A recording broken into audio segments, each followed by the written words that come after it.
How's it going, Star Seekers? Welcome back to the channel, where today we're going to be taking a look at Restless Hero, an action platformer from a small Ukrainian indie game development team called Restless Corp. The game sees you playing as this shifty looking hooded fella called Rick, as he tries to make his way up from the trap-filled depths of a castle in search of his wife Rosa, who is apparently being held captive by the town's bishop and his men. So let's get straight into the review and see whether or not the game is worth a buy.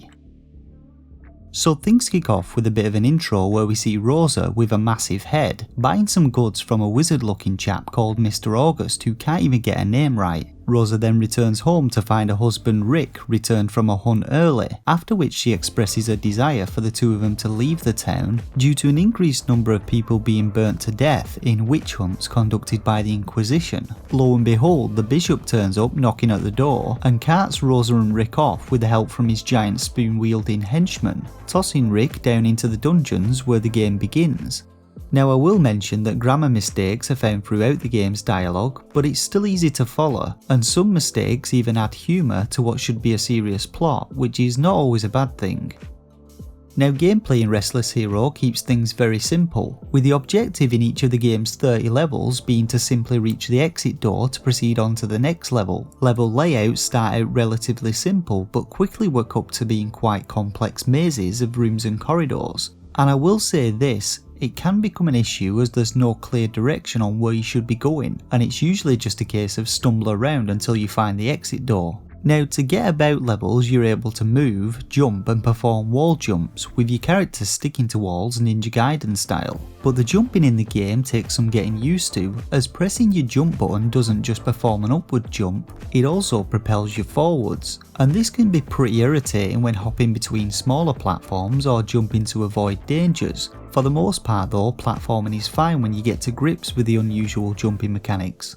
Now each level in the game is also filled with a bunch of different enemies and traps, all out to kill poor Rick. There's some decent variety to these dangers, with traps appearing in the form of spinning blades, pokey spikes and explosive mines, and enemies ranging from ghosts and spoon-wielding guards, to boomerang-tossing executioners, and yet again, to avoid disappointment, bats make an appearance, and are possibly the most annoying enemy in the game as they chase you for ages. As you work your way through the game, the number of traps and enemies increase in an attempt to add more challenge to the game. However, this doesn't quite work, as there are a bunch of checkpoints in levels which you start from after losing all of your health, and littered throughout levels there are hearts and potions which restore your health, which meant most of the time I couldn't actually be bothered to avoid taking damage. To spice things up a bit, a couple of levels have this black mist of death which follows you, but again this is not much of a challenge as it moves very slowly, and it's restricted by the level layout as it's unable to move through walls. So in addition to the pickups in levels, we also get 3 different superpowers to select from prior to starting a level. Selecting one of these costs green potions, which can be collected in levels or awarded every 5 minutes by selecting the bonus option from the main menu, and you're able to upgrade each ability increasing its number of charges by spending green potions and by collecting gold bars found in chests hidden throughout each level. When activated with the Y button, the first superpower makes us immune to damage for a short period of time, the second allows us to destroy one enemy or trap, and the third fully restores our health. And as with health pickups, we find ample amounts of lightning bolts and yellow potions scattered throughout levels, each of which restore our superpower charges. Now when it comes to the game's visuals and audio, we can see that it doesn't feature the highest quality or the most detailed of pixel art, but I still thought it was pretty good. Each enemy is uniquely designed, and I thought the devs did a great job with adding lots of little details to levels, making them feel more believable. There are also 3 different floors to the castle, each with their own visual theme, so you aren't stuck looking at the same visuals throughout the whole game.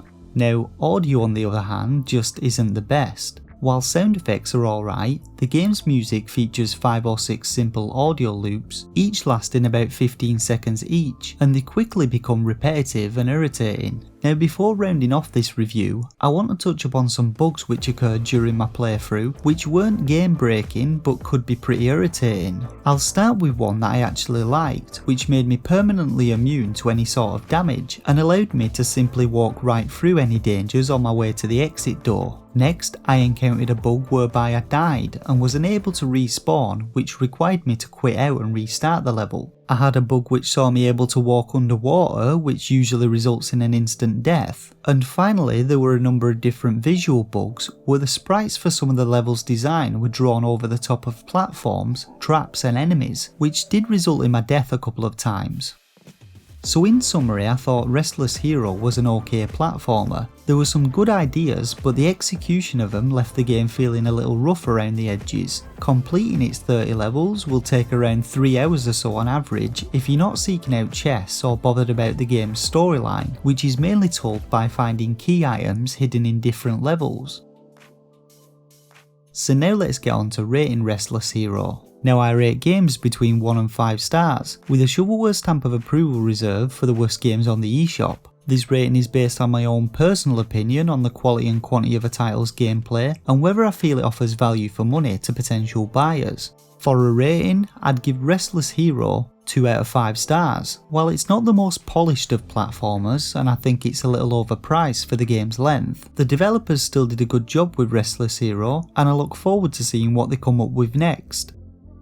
You can get Restless Hero from the UK Switch eShop for £5.29 or from the US eShop for $6.99. Alternatively, the game's also available on Xbox One and Steam.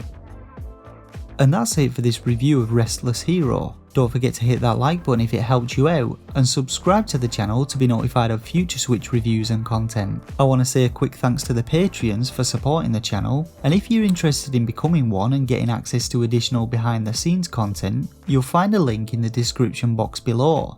As always, leave your thoughts and opinions in the comment section below, and jump onto the Starseekers Discord server to join its growing community. For now though, I just want to say thank you all once again for watching, and until next time, take care and game on.